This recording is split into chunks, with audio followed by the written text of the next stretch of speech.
If you're still finding your way, that's Bullish. Or even if you've got it all figured out, that's Bullish. I want to hear what you've got to say. That's Bullish. It's Bullish with Toro. Hi. Hey guys, Toro here with episode 1 of Bullish with Toro. Here I interview my older brother, Dorian Adeyemi, who's got a background in public policy and truly is one of the smartest guys that I know. He's the kind of guy you can ask, so what's the Israeli-Palestine conflict all about? And he'd say, well, in 1948, and give you names, details, and have answers to almost anything. On this episode, we're going to get into his past as a childhood nerd, to a college frat star, to his employment struggles in DC after earning a master's from Carnegie Mellon University, to his current goal of earning a law degree, inspired by everyday injustices we see as Americans, especially in the Black community. Bullish, by definition, is being hopeful or confident that something or someone will be successful. Optimistic about the future of something or someone. So, let's get bullish for Dorian Adeyemi. Here we go, and I hope you all take something from our conversation. Hello, everyone, and welcome to Bullish with Toro, where we talk about ourselves, who we are, and where we plan to go. It's a bit of practice in optimism and realism, and we're just going to see how things shake out. I'm really excited to be finally talking to everybody. This is Toro, and I'm here today with my oldest brother, Dorian. Howdy. Dorian Adeyemi. What's good, folks? Very nice. So we're going by Dorian. So I actually call him Demola. All of us Adeyemi kids have two different names, American and Nigerian. And depending on, how well or how long you know us, it kind of reflects what you call us. But anyway, brother, do you know why I've asked you to do the show with me today? Not really. No. A little bit, kind of. I mean, you fill me in a little bit. I mean, I was learning about your podcast, which I think is an amazing idea, by the way, because I think you're pretty good in the whole communications game. Thank you. But I'm happy to be, I think, your first person on the show. So yes, hey. Yes, you are. So it's good because my brother's actually leaving in like half an hour. So this is great, a great kick in the ass for me to get this show on the road, literally. So the reason why I thought that you'd be a great person to talk to is because yesterday when we were watching, 90 Day Fiancé, or upstairs with Niji, you mentioned that you are going to be studying for the LSAT. Yep. And I was like, I'm so happy, because how often have I told you, dear brother, that you should be in politics? Yeah. No, I mean, and I definitely have a massive interest in politics. I studied public policy in undergrad, healthcare policy in graduate school. I mean, I remember ducking out of my junior prom to watch the gay marriage debate that was being debated in Massachusetts when it was the first state to legalize gay marriage. So it's something that I've always cared about. I don't know how much I ever thought I'd be directly involved in politics in terms of, say, like running for office or anything. But I'd say when I first moved to D.C., I thought that my long-term goal would be working on Capitol Hill or, working on a campaign or something like that. So it's definitely something I've been interested in. Love that. Before we dive into all of that, I would love for us to warm up. We know that, I am into physical fitness. I'm a fitness instructor, and I want us to get our heart rate up just a little bit. I'm going to throw some quick questions at you that you have to answer as quickly as you can, as truthfully as you can, and then I will ding us out. You ready? All right.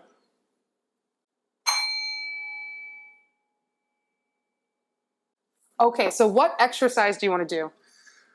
I've got my weights there. We can do some jumping jacks. I'll do some jumping jacks. Okay, cool. Yeah, you're not going to have me doing some mountain steeplechases or anything. All right, so go ahead and stand up. Okay. I'm going to ask you some questions. Okay. And just answer them. 3. You ready?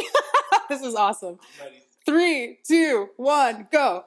Okay, what's your astrological sign? I'm an Aries. Okay, what's your favorite food? Mac and cheese. Faster jumping jacks. Your favorite TV show? Favorite TV show? Okay, I'm a nerd. Star Trek, Deep Space Nine. Favorite book?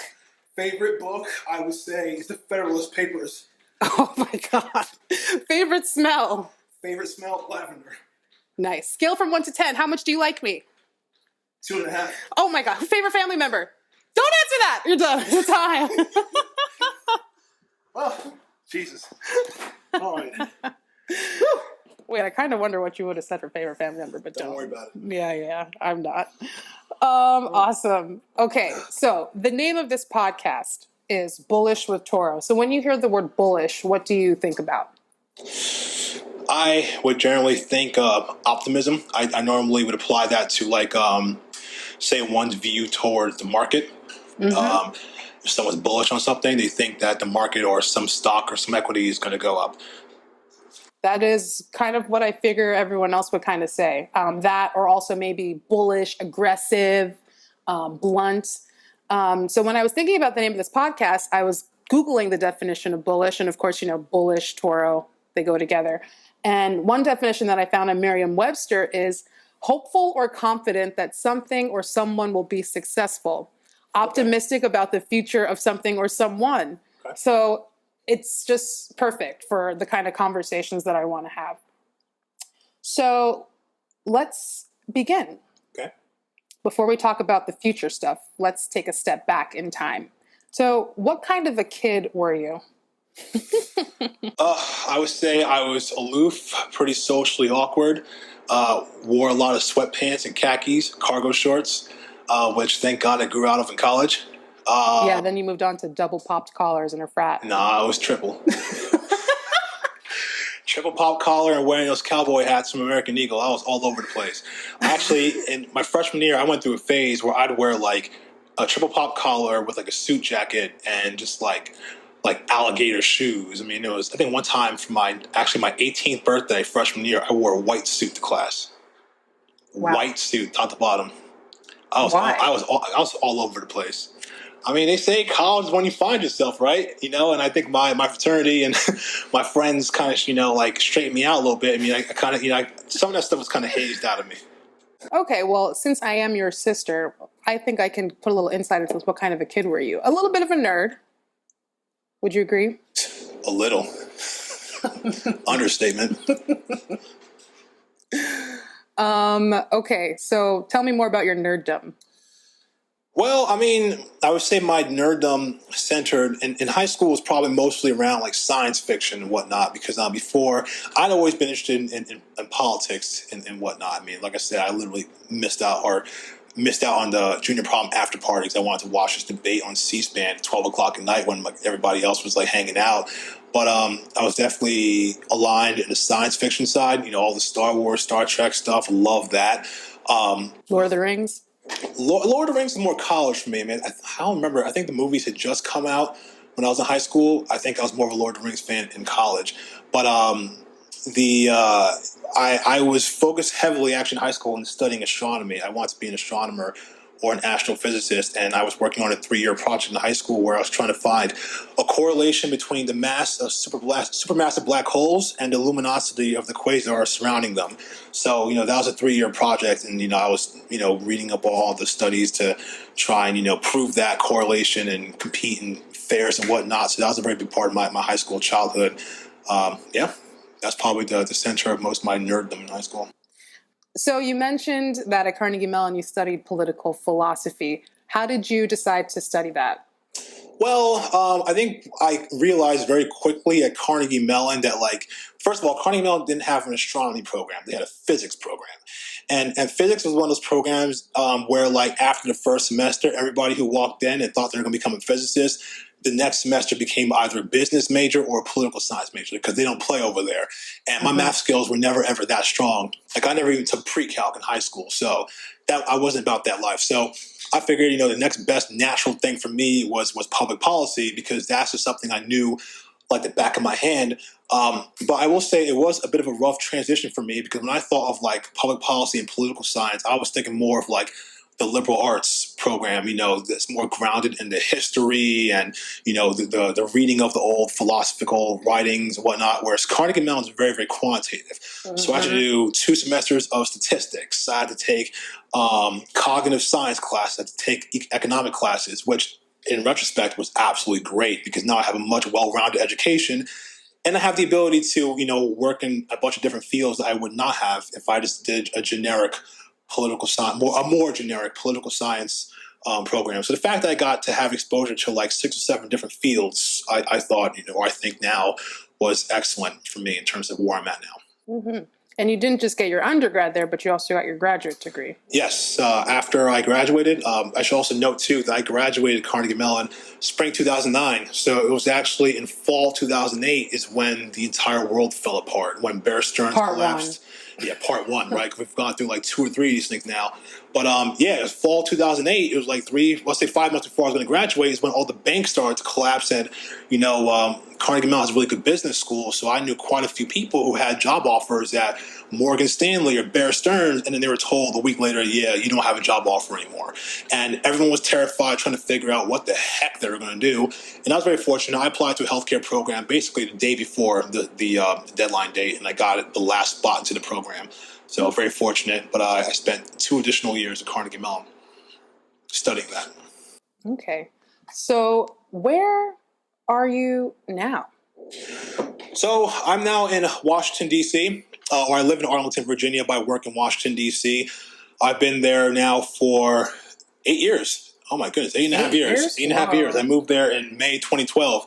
And since I moved to D.C., I've been working in not so much public policy, but I've been, in project management. Who motivated you to be a project manager? First of all, I was a project manager before it was even a thought in your eye. My first job out of college, I was working at a place called NORC, which stands for the National Opinion Research Center, which is affiliated with the University of Chicago.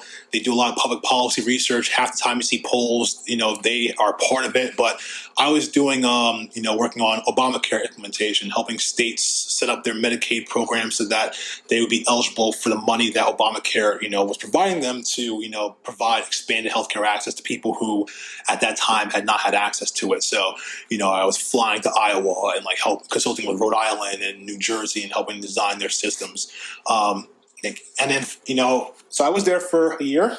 And then from there, I spent 2 years at Health and Human Services, and I was actually there for both the Zika and Ebola crises. So I was actually working in the biological, chemical, radiological, and nuclear space, the policy space, doing reporting and analytics, and actually a lot of the stuff that we've been dealing with coronavirus, I actually had exposure to because a lot of the exposure. Well, not exposure in that way, but exposure in a sense of having direct. Let's say, experience in the agency responsible for responding to it. So perfect example, when I was in that job, we would conduct an annual assessment of the Strategic National Stockpile, which is the stockpile that contains all the medical countermeasures that are stockpiled for responding to any kind of biological or chemical threat. So like, say, coronavirus. Let's say we had a vaccine for that. There'd be vaccines stockpiled across the entire country. And the idea of the Strategic National Stockpile is that after a declaration of an emergency, those vaccines could be dispensed anywhere in the country within 24 hours. A lot of stuff that's been going on with coronavirus, I have a lot of familiarity with because I worked in the agency that was responsible for leading the responses to these kind of things. After that, I worked at a small business called PFS, where I started working for the Department of Veterans Affairs, working on a number of projects to improve healthcare for our veterans, to improve the type of benefits they get on the education side and pension side. And now I'm at ERPI, still at Veterans Affairs, but now I am the knowledge management lead for the White House Hotline, which is a contact center for veterans who don't know where they're trying to go, or they have complaints or they have concerns. And it's a one-stop shop for the veterans to get those kind of complaints or concerns registered because, as folks may remember, under the Obama administration, VA was an absolute shit show. Hospitals were lying about the healthcare services they're providing to vets and when. And VA is a massive bureaucracy. It's the second largest department after the Department of Defense. I mean, there's hundreds of billions of dollars of benefits being given out every single year. And the big problem is that instead of it being one massive organization, if you were a veteran, you called one contact center and you gave your social security number and your address. and they transferred you to another contact center, they had no idea what information you provided. So what we're doing right now is trying to make VA more of an enterprise. Yeah, so centralized, but we use the word enterprise so that instead of having 100 different contact centers that operate independently of one another, now we're trying to have them basically be more interconnected. The idea being that if you're a veteran, if veterans want to hear, well, we're not that part of the VA, so we don't have that information. No, if you're a vet and you want, help for your pension or death benefit or burial benefit, all you want to do is get that shit settled. You don't want to have to hear all that stuff. So what my team or my company's doing, and the project at large, is trying to basically create an enterprise solution to really enhance the customer experience of veterans and their beneficiaries calling in. Very long answer. I think I answered more than you actually asked for, but that's basically been my work experience in DC for the last 8 years. That is pretty dope. We've got to respect our veterans. Yeah, 100%. Here is the larger question of the entire show and the way that this podcast was even devised. Here's the question. Are you doing what you want to be doing with your life? No. No. Oh my God. Seriously? No, I mean, look, don't get me wrong. I love my job. I do. I actually love my job. I love my company. I love the people I work with. I love the contractors, the clients. It's great. I mean, but if I were to go back in time, knowing what I know, about life, I would have definitely paid attention more in class. I would have done internships so that I got the prerequisite experience that would allow you to get jobs. Because here's a big problem, right? By the time I graduated from grad school, I had a master's degree from one of the finest universities in the country, but I had no work experience. So I'm now in the job market competing against people who may have had 5, 6, 7, 10 years of work experience who lost their job because of the economic collapse. And I'm competing against those people. And I was under the mistaken impression that having a master's degree would be the key to life. You'd be great, right? Well, that was kind of put in our faces. Oh, 100%. That's kind of like I won't say BS, I'll say the bullshit that we've all been told in this country. That, if you want to be successful, all you got to do is work hard, go to college, and you're straight. And I think our generation has proved that's bullshit. Because if you do all that stuff, and you have, a family who could help you pay off your student loans or help you buy your first house, then you're straight. But if you do all those things, work hard, get a degree, and you have $150,000 of student loan debt, and your first job pays you $45,000, well, not only are you not able to pay off your loans, you can't buy a house. It's hard to get married. It's really hard to start that next stage of your life. So, I mean, it is kind of bullshit. And I feel like what I basically just had to do was make the best situation out of what was available in terms of the opportunities for me. Because I was speaking as someone who graduated from grad school, and it took 13 months for me to find my first job. And, being a federal contractor, it's very tough because our work comes from the fact that we bid for work from the federal government. And, maybe, they decide to give business to another company at the end of your contract, and you might lose your job at the end of the contract because of that. Not necessarily because of your performance, but because the federal government decides they want to hire a new business. So, I lost my first job. It took me 9 months to find a second job. And then the same thing happened to my second job at HHS, where I was there for 2.5 years. We found out with a week's notice that we weren't going to win our new contract. And I found out with a week's notice at the end of the month, not only was I going to be fired, I would have no health insurance. And I was unemployed for 6 months after that. And then, I got my new job at PFS, which was great. And then my current job is the first time that I willingly, on my own, left my preceding job and found a new job on my own without having to basically be forced to find a new job. So at age 32 was the first time where I actually had some control over my own destiny. So, I don't regret anything because the experiences that I've lived, helped made me the person that I am. But if I go back from the very beginning and I was able to just redesign my entire life, no, I would do it 100% differently. So what do you want to be doing? Is this where the LSAT comes in? Let's talk about that. Yeah. So I think I studied for the LSAT a little bit when I was in grad school because I thought, I would make a very fine lawyer. I agree. I think I'm very good at very knowledgeable about, major public policy issues. Any major public policy issue that's being debated about, I would say that I have at least a rudimentary knowledge about. That does not necessarily mean that I'll be an excellent lawyer, but I think, having a law background will be an excellent supplement to my good public policy knowledge. And I think what really inspired me now recently was the death of Justice Ruth Bader Ginsburg. And I think for me, I'm not one of those folks who kind of sat on the couch not realizing the impact of these kind of things. I knew what would happen, or how it would impact us as a whole if, we're to lose RBG, or if we're to lose a liberal justice. And who's us? Us, I mean, it's America as a whole, like our generation when it comes to things like affordable care through the Obamacare, Roe v. Wade, gay marriage, any of those kind of things. I understood what was at stake if we were to lose a liberal justice and it were to be filled by conservative justice. But I think once RBG actually died, I kind of just went through a phase of sadness, deep sadness. And the sadness isn't because I'm one of those folks who wears the RBG notorious, RBG shirts. I'm not one of those folks, because I don't think we should be worshiping justices like that. Like that's not what our democracy was structured on. And I understand why people love RBG like that, because she was a trailblazer. I mean, she's someone, who, I think there's a story about RBG about how she had to wear a baggy sweater when she was pregnant because she didn't want to tell her bosses that she was pregnant because she was afraid she's going to lose her job. And I think there's a case where either she did that or she defended someone who did that. But point being, RBG was pretty instrumental in fighting that discrimination and basically making it so that women no longer had to hide the fact that they were pregnant, in order to work in the workplace. So I understand why she is a major symbol. And I'm kind of lost in my train of thought as to how I even got to that point. But I was asking about how you decided to do the LSAT. Right, thank you. So, because of her death.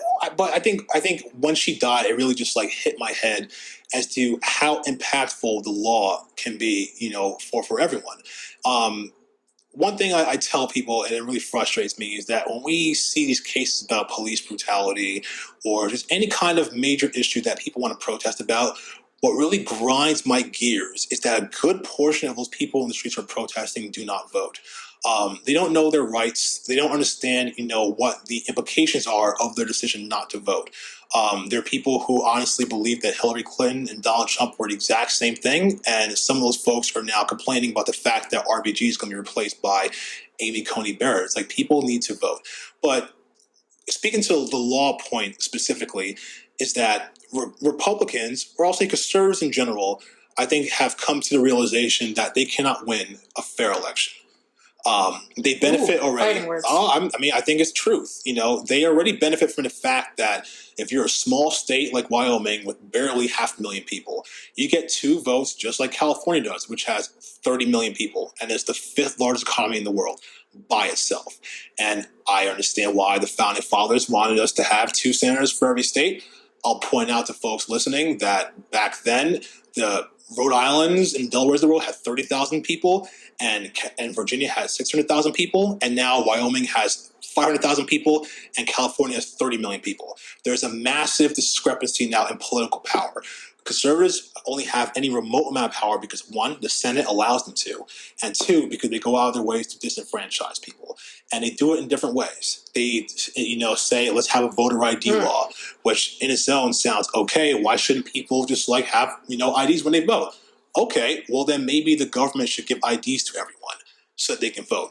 Because then what you don't hear is that places like Alabama decide to close the DMVs in most of the minority areas in the state, replacing DMVs with a fucking trailer that drives around those rural black counties so that if a black person happens to see the trailer, then maybe they can get their car filled. So I guess what I'm getting at is just that I'm seeing that the law is being manipulated in a way to basically empower minority parties.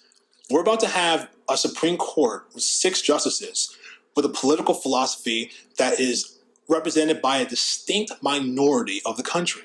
The president has made very clear he wants to appoint this justice before the election because he wants them to respond not only to the Affordable Care Act and strike it down, but to basically put him in office if there's any kind of controversy on election day. So I think what I've seen over time and what really hit me at RBG's death is that people are manipulating the law for their own purposes. The law should work for everyone. I feel like there's maybe I'm being a little idealistic, but when one joins or decides to get into a legal career, they're they should have a very altruistic mentality. I want to get into law to help the common man, help people who are helpless, or become a police officer because you want to help the community, or something like that. Yeah, maybe you want to be a public defender. That's another thing too. Public defenders are massively underfunded. There are not enough public defenders in this country. There are prosecutors who go around prosecuting poor people for whatever crime, and if that poor person had a competent lawyer, they might not be going to jail. And when the difference between a person going to jail or not is based off whether or not they have effective representation, I think that is a problem in terms of how our country is structured. And maybe a big part of it is the fact that we don't have enough competent lawyers. I also think we don't have enough black lawyers. So, I'm kind of like going all over the place because I am passionate about public policy in general. I will not pretend to be an expert in the law because I'm not.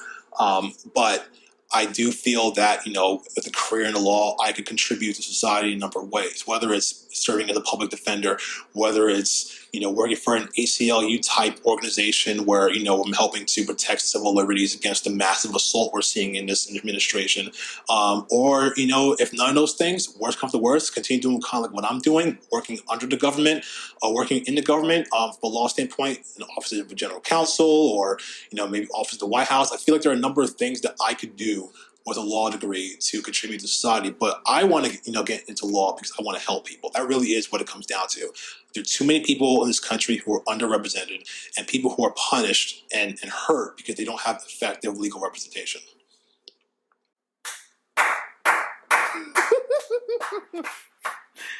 Awesome. I support you in this endeavor. Yep. So, the big thing now, I think that the big thing that stopped me from, pursuing this early on is the fact that law school is really cost prohibitive. So I think my mentality is, study for the LSAT. And hey, if 2-3 years down the line, there's some program or offer to pay my way through law school and I have to serve the public for 5 years or whatever, I will happily hop on that. And my mentality is, let's just get the studying and the scores out of the way so that if such an opportunity were to arise, I wouldn't have to worry about studying. That's tight. So we're about to wrap because you have to get on the road to drive back towards our nation's capital. There's one thing that you said that I don't fully understand. You said that Trump is working to get this new justice appointed ASAP because he wants to look good if he's elected, or he doesn't want, what did you say? No, so what he basically, I think there's a very big misconception because of the Bush versus Gore decision in 2000 that the Supreme Court has a role in certifying elections. That's incorrect. Under our Constitution, after Election Day, each state, using whatever rules they have, certifies their election. And then once those election results are certified, the results then goes to Congress. And in the first Tuesday or Wednesday in January, whatever it is, then Congress then certifies the election. What was controversial in Florida was whether or not a recount should have been held in a certain way. I think, and Trump has now basically said that I want to have a 9-person court so that they can address any political controversies that may arrive or election-related controversies that may arrive in November. The so-called controversies are centered around mail-in ballots, which generally don't happen in very large numbers, but because of coronavirus, people are mailing votes in very, very large numbers. Makes sense. There is a political difference as to whether or not coronavirus is something that one should worry about when one votes. One political party believes that coronavirus is not a big deal, and that if you can go to the store and buy groceries, then you should be able to stand in line and vote. I think we can assume what that one party is. The other party believes that, coronavirus is something that you should worry about. And especially if you are old or, you have pre-existing conditions, or honestly, if you're anyone who's concerned about contracting disease, you should be able to vote safely, whether it's absentee, voting early, dropping your mail ballots in drop boxes. But Trump, yeah, let me just plug, by the way, sure. Folks out there who are on the younger side of things, I encourage you to do training to become an election inspector. Yes. I was an election inspector in 2016 for the general election, running my poll station. And fortunately I have the antibodies and you should do whatever you feel safe and comfortable with. But having done the training recently on the machines that we're going to be using, instead of having the books where you flip through and somebody asks you for your address, they find it, then you have to sign your name, it's on iPads now. It is incredible. And I mean this with no disrespect or ageism, but the people who usually run the poll stations are older. They're 60s, 70s, 80s people who can take the entire day from 5:30 a.m. to 9:30 p.m. and do that. So I just think this is not the election for inefficiency. Having done the training, it's a little bit more challenging for people to understand how to work an iPad, how to turn it on, how to do things quickly. So I would just encourage anyone listening, if you're interested in becoming an election inspector, you get paid to do it. I can definitely give you those resources. And and just to add on that too, to your point about how it's usually older folks in their 60s or 70s becoming poll workers. Because of their concern about coronavirus, there's actually a shortage of these poll workers across the entire country. So Correct. If you have the time, and I will also say this is why Election Day should 100% be a federal holiday. Yes, my office is making it a day off. Because, because honestly, if you work, a lot of folks work multiple jobs, work 9 to 5 jobs. Maybe they have to drive across the state in order to get to their job. Those folks don't have the ability to go home and vote. Even though the law says that those people have the right to do so, how many people can afford to take a whole day off to go ahead and vote? Mm-hmm. So I think that needs to happen. But getting to the point about the old poll workers, there is a massive shortage of poll workers across the country. So what's happening is, let's say you're a city that normally has 100 voting districts. Some of these cities or states are now just slashing those districts to 10 or 15. And you might be a city of 2-3 million people. And if you only have 10 or 15 voting locations, it becomes way harder for people to find or to get to those places. And, a fair solution would be to say, hey, let's allow early voting. Let's allow mail voting. And a lot of states do that. But if you're a state like Texas, they don't want that. They don't care about that. And there's one reason for that, because the people who would benefit from that would generally vote Democratic. And that really is the encouraging factor here for why Trump and, his minions in Congress are acting the way they are. Because if we're having an honest, open, free election, let's say in a theoretical world, every single person had a voter ID, they could go in and vote, everyone voted, we would not have Republicans in power, except for maybe in the Senate, really ever. And the reason why they get to have the representation they have is because they manipulate our institutions to get the result they want. Wisconsin might be. Look at the Supreme Court is a perfect example of that. I mean, if these guys were the audacity. Yes, if these guys were fucking honest, she should have said, you know what? The Constitution gives the Senate the right to provide advice and consent to a justice.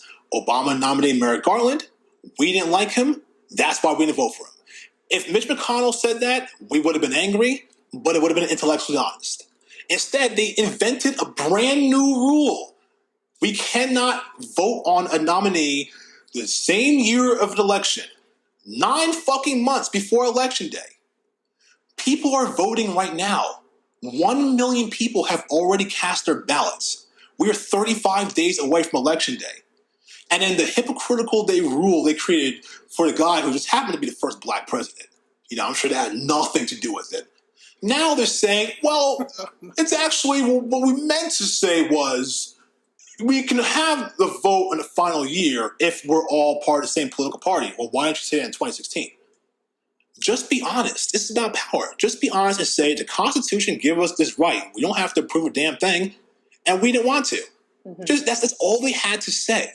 But they invented a brand new rule in 2016. They're creating a brand new rule now, and I think Democrats like Biden are going to be soft and just basically shrug their shoulders and just take it. I say, for me, add 6 seats to the Supreme Court. Get rid of the filibuster, legislate Roe v. Wade into law so there's no longer something that we have to argue about. I mean, we need to start legislate a Voting Rights Act, which takes away all these differences that the states have in terms of their ability to count votes when you can vote, because the Constitution does give Congress the right to regulate federal law. If they don't, then by default, the states can. But Congress has the right to create one uniform law that everyone has to follow for federal elections. Whatever reason, well, the reason is because of the filibuster. That allows 25%, 20% of the population to block any legislation they don't like. And I'm sorry, the founding fathers, folks, did not want that. Because if they knew that 20% of the population could block any law that they did not like, the Constitution would not have been approved. It's really, really important that people understand that. Don't buy into this nonsense that the founding fathers wanted the Senate to be able to do that, because at no point in the Federalist Papers or any document written by the founding fathers did anyone ever say that a distinct minority of the population should be able to block legislation.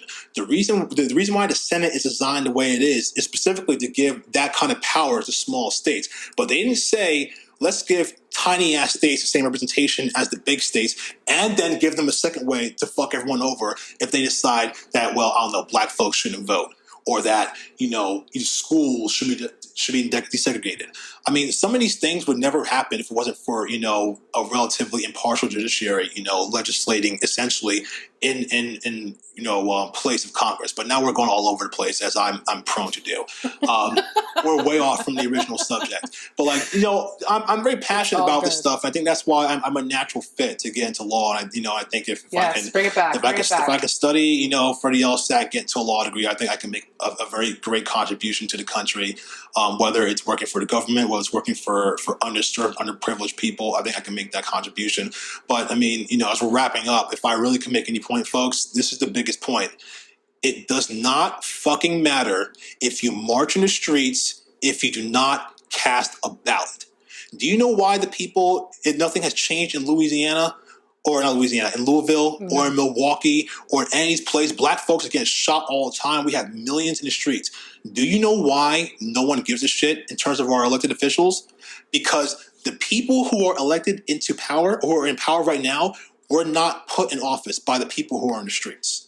If you want your politicians to give a shit about the fact that you're drowning in student debt, then vote.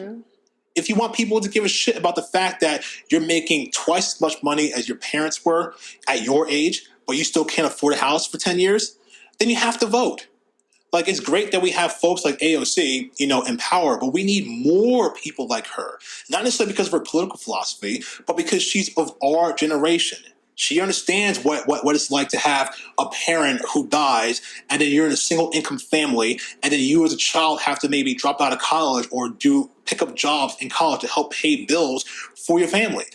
The older generations don't really have to deal with that, because fortunately for them, after World War II, we decided it was a good idea to spend billions of dollars building highways and building schools, building homes, doing all of these things in the 50s that no one called socialism during the height of the Cold War, when we were literally scared of nuclear war with the Soviet Union. We had no problem with socialism, building schools, building homes.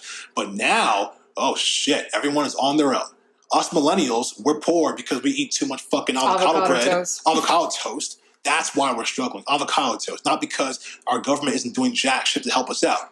And now we have the possibility of a Supreme Court who, a week after Election Day, will be deciding whether or not Obamacare will stay during a pandemic.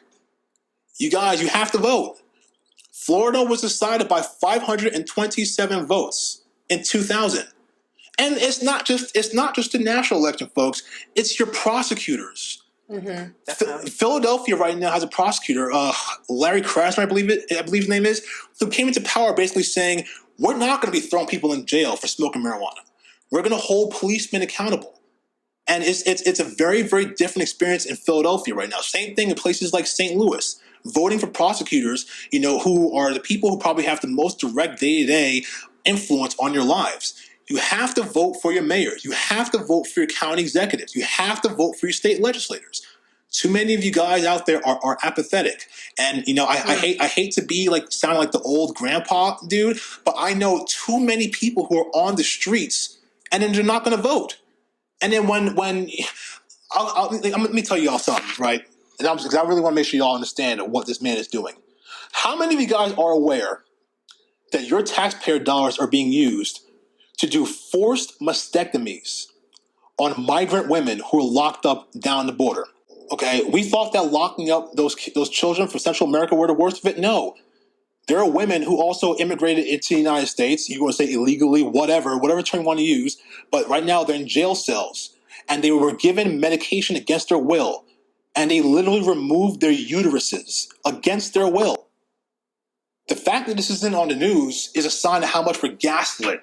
Because at any given day, we're concerned about some crazy shit that Trump says, or coronavirus or whatnot. Some of these things are justified, some of these things are not. But the point is that there are some Nazi-level crimes going on right now. And I will say it's similar to Nazis. Because outside of the shit that happened in Tuskegee, I can't think of any other example of a nation doing forced surgeries on people without informed consent. You're not telling these women what you're doing. Women are having things like flus or whatever disease. They go into the doctor and they remove your uterus. Pay attention, people. You are enabling this by staying home. If you think there's no difference between Joe Biden because Joe Biden wrote the crime bill, guess what, folks? 90% of the black folks in Congress voted for the crime bill. Most of the big city mayors voted for the crime bill. Most, people our age, we weren't alive in the 80s and 90s when things were really, really bad. But crime was so bad that everybody in this country thought the best solution was to throw every motherfucker in jail. Now we know 20, 30 years that there are bad externalities to that approach. But let's not punish Joe Biden for being the person who wrote the law. Because when Joe Biden wrote his first version of the law, it passed the Senate. I think it was either 95-5 or 97-3. Let's be critical of him. Let's yell at him. You have every right to be skeptical of him, but let's not punish him for something that was passed by very, very large numbers and had widespread support in this country. If you think there's not a difference between someone like Joe Biden, who I think will be as generic of a Democrat as there is, and someone like Donald Trump, who is a borderline fascist, who is basically ignoring the state of California as they go through historic, forest fires, simply because people don't vote for him, which, side note, is a dumb argument because California has more Republicans than any other state in the country because they have 30 million people. I mean, I don't know what else will it take. I always compare this election to people who complain about the two candidates. So I said, did you see that South Park episode where you have to pick between a giant douche and a huge turd? Yes. Sometimes those are the choices you have. Got to make a choice. Yep. Make a choice, people. I mean, honestly, I'm not even saying you have to vote for Trump or Biden. If you want to vote third party, I mean, I think you're nuts, but that's your constitutional right. But you should go vote. Vote third party for president if you want to, but vote for your prosecutors, vote for your state legislators. Because honestly, when we hear about these crimes, they're borderline war crimes. We're watching police officers ripping masks off people's faces and then spraying mace at them at point blank range. I'm sorry, we're all culpable in this because this is happening in our name. Our taxpayer dollars are funding this. So you can't sit on your ass and do nothing. Or, well, you can. You can sit on your ass or you can march and make noise. Just don't be surprised if we tell you to shut the fuck up. We're not paying attention to you. Because people right now are bleeding in the streets. I'm watching rubber bullets being fired at people's faces from point blank range. I'm watching cops literally firing ordnance at the media for doing nothing but filming the cops doing illegal stuff. I watched a video on Thursday of a police officer in Seattle who took his bike and rode it over the neck of a protester lying down on the ground. Oh yeah, it's on video. It's Seattle. Every single day we see these kind of things happening. If you were that apathetic to that, then God bless your soul. Just make sure you keep your mouth fucking shut when the next war crime happens. Peace out. Oh my God. And that's my brother, guys. Passionate. I hear you. I respect it. I feel it. Yep. If this was a year ago, I wouldn't be as passionate. But election day is 35 days, folks. States, just make sure you go online. You understand where and how to register to vote. If you can register to vote now, do it. If you can vote early, do it. I voted on Thursday. Very quick, very easy. Do not wait until election day to vote because these people will find a way to screw you over. Cast your ballot. Don't sit on your ass, do nothing, and then bitch about it later. Go out and vote now, please. He said, please. Well, thank you, brother. I was going to ask you, what do you take away from this conversation? But I think we've got it. Vote. Jesus, just go out and vote. Okay. Well, thank you so much for talking to me. I think this was great. I hope people hear it. I hope that people feel like they have the tools if in case they have a person in their life who doesn't feel like their vote counts. Every vote counts. Guys, it's been a rough year. Let's just all do our civic duties and our responsibilities and make our voice heard. And if you just happen to be in a place of privilege where your life isn't affected by the monstrosities of the day-to-day, think about, if you're listening to this podcast, you probably know me, you probably know my brother. Think about us and our families and the extensions of us. It really sucks, folks, to walk down the street or to go jogging down the street and people are terrified you're going to rob them. And it's also very terrifying to walk past a cop and not know if that cop's having a bad day and is going to shoot you. Straight up. A lot of folks didn't think this stuff was real until we had, like camera phones basically explaining exactly what we've been saying for decades. Please take this shit seriously. And with that, clink. I got to get up out of here. Yes, you do. That is my brother indeed. And that was episode 1. Thank you so much for listening. So many people to thank for getting the show off the ground. Katie Lou, aka KL Ingraham, Trevor, aka Frankie Goldberg, Eric Dietz, David Ray, and everyone else who encouraged this personal project along the way. If you have friends, family members, colleagues who you think would love this episode, this podcast, please subscribe, share, leave a comment. And remember, set a goal, take some steps, and get after it. Stay bullish, y'all. Until next time. It's Bullish with Toro. Bye.